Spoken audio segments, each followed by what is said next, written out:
Hello' welcome back to my YouTube channel. ৰাতিপুৱা যেতিয়া ক'ৰবালৈ যোৱা আগতে বৰষুণ যাক দিয়ে ন, সঁচাই কিন্তু বিৰাট খং উঠে দেই। কাৰণ এনেই ৰাতিটো দিলেও বেলেগ কথা, কিন্তু ক'ৰবাত যোৱাৰ আগত দিলে কিন্তু সঁচাই খং উঠে। কাৰণ বৰষুণ জাকত ওলাই যাবলৈও বেয়া, তাকো খন্তেকীয়া বৰষুণ। মানে সঁচাকৈ দেই, আজি দেওবাৰ, তাতে মোৰ গীৰ্জাও আছে, এইফালে বৰষুণো দিছে। বহি থাকিলেতো নহ'ব, সেইকাৰণে বৰষুণৰ মাজতে ওলাই গুচি গ'লোঁ। আজি যিহেতু দেওবাৰ আৰু প্ৰতি দেওবাৰে মই গীৰ্জালৈ যাওঁ। গীৰ্জাত মই আপোনালোকে জানেই, গীৰ্জাত মই দায়িত্বত থাকোঁ, যিহেতু বহুতখিনি কাম থাকে। সেয়ে আপোনালোক সকলোখিনি দেখুৱাম, ভিডিঅ'টো শেষলৈকে চাই থাকিব। এতিয়া বৰ্তমান মই গৈ আছোঁ। আজি ৰিক্সাৱালাটো মোক ঘূৰাই নিলে। প্ৰথমে ট্ৰেন্সপৰ্টত তেওঁ এজন কাষ্টমাৰ আছিলে, তেওঁক ৰখালে, তাৰপিছতে তেওঁ মোক থ'বলৈ গৈছে। সেইবাবে মোক ঘূৰি যাওঁতে অকণমান দেৰিও হ'ল পিছে, কিন্তু সময় আগত গৈ যিহেতু পালোঁ, সেইবাবে মনটো খুব ভাল লাগিলে। তেতিয়া ব'লক ভিডিঅ'টো আৰম্ভ কৰোঁ।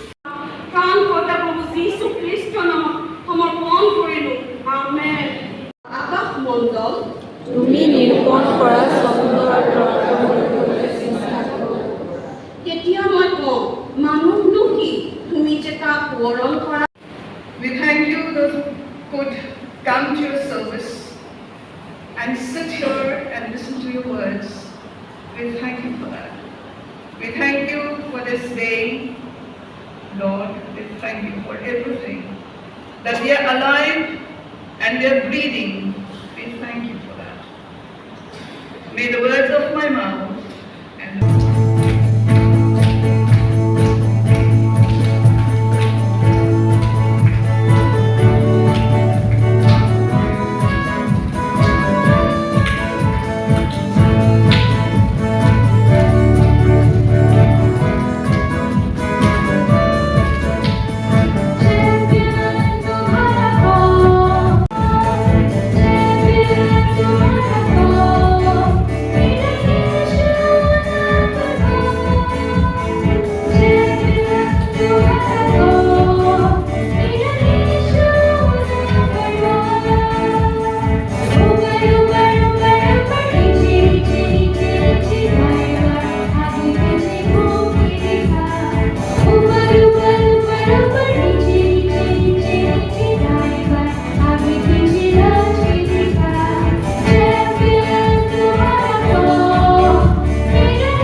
এই সময়ত যি প্ৰভু দান সংগ্ৰহ কৰা হ'ল, সেই দান প্ৰভু আমাৰ হাতত থাকিলে তেওঁ যি কাৰ্যত ওলাইছে, সেই কাৰ্যত এটা সফল ৰূপায়ণ কৰি এগৰাকী সফল ব্যক্তিৰূপে চিহ্নিত হ'ব পাৰিব, এনে সহায় মই তোমাক তেওঁৰ ওচৰত কামনা কৰিছোঁ।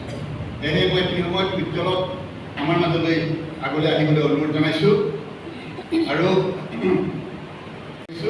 আৰু সন্মান যাচিব বিচাৰিছোঁ।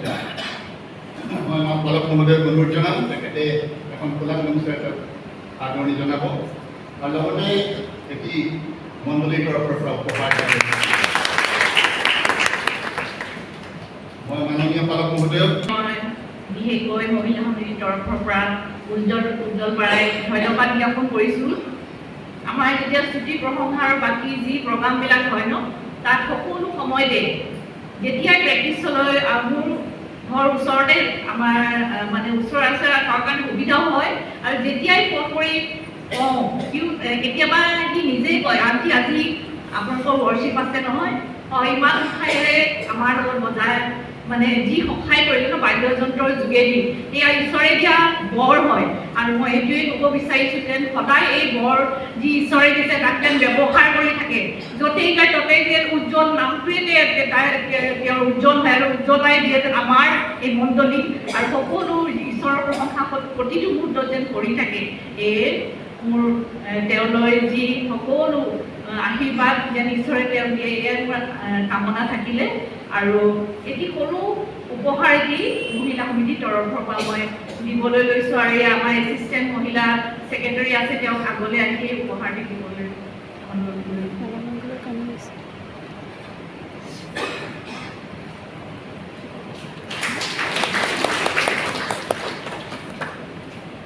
তেন্তে যিহকে ইচ্ছা কৰা তাকেই পূজা তাকেই তোমালোকলৈ কৰা হ'ব। হয়, ধন সন্মান মান মৰ্যাদা সকলো ঈশ্বৰৰ ফল, আৰু সেই ঈশ্বৰৰ ফল এটি আজি উজ্জ্বল পাৰাই ভোগ কৰি আছে, আৰু এনেকৈ আগন্তুক দিনবোৰত ভৱিষ্যতৰ সকলো সময়ত তেওঁ ঈশ্বৰৰ ফলবোৰ এনেকৈ ধৰণে ভোগ কৰি থাকে, ইয়াকে কামনা কৰি আৰু আমাৰ মাজত আমাৰ ডিকনেছ গ্ৰেজুৱেট মহোদয় আছে, তেখেতৰ ঠাই তেওঁ উপহাৰ দিয়া হয়।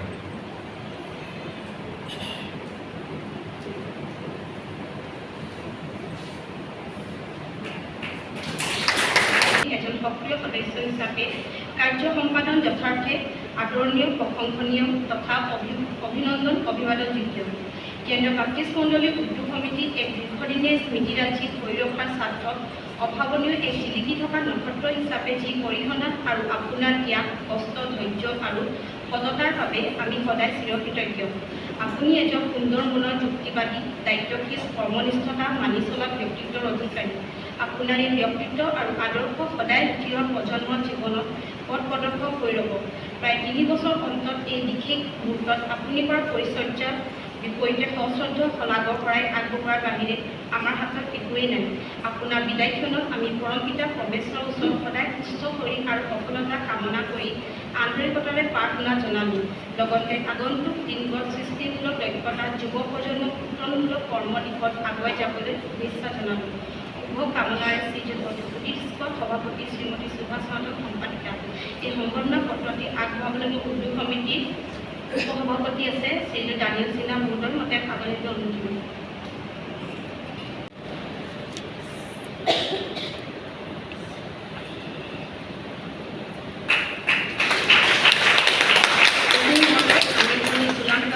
সম্বৰ্ধনা জনাব বিচাৰিছোঁ। সেয়ে মই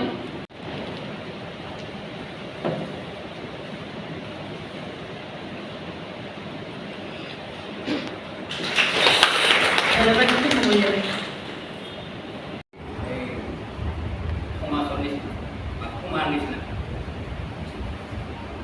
আপুনি কোনদিনা বিশ্বাস কৰিব? নকৰিব নহয়, কাৰণ আপুনি নেদেখিব নহয়। যদি আপুনি নেদেখিব আপুনি বিশ্বাস নকৰিব। সেইকাৰণে মই পহিলা কৈছিলোঁ তেওঁবিলাকে আৰু বিশ্বাস নকৰিব, এইকাৰণে নকৰিব তেওঁবিলাকে আৰু নেদেখিব। They will never see in their life, throughout their life, they will never see God, the living God. ভিডিঅ'টো চোৱাৰ যোগেদি ঈশ্বৰ সকলোকে আশীৰ্বাদ কৰক।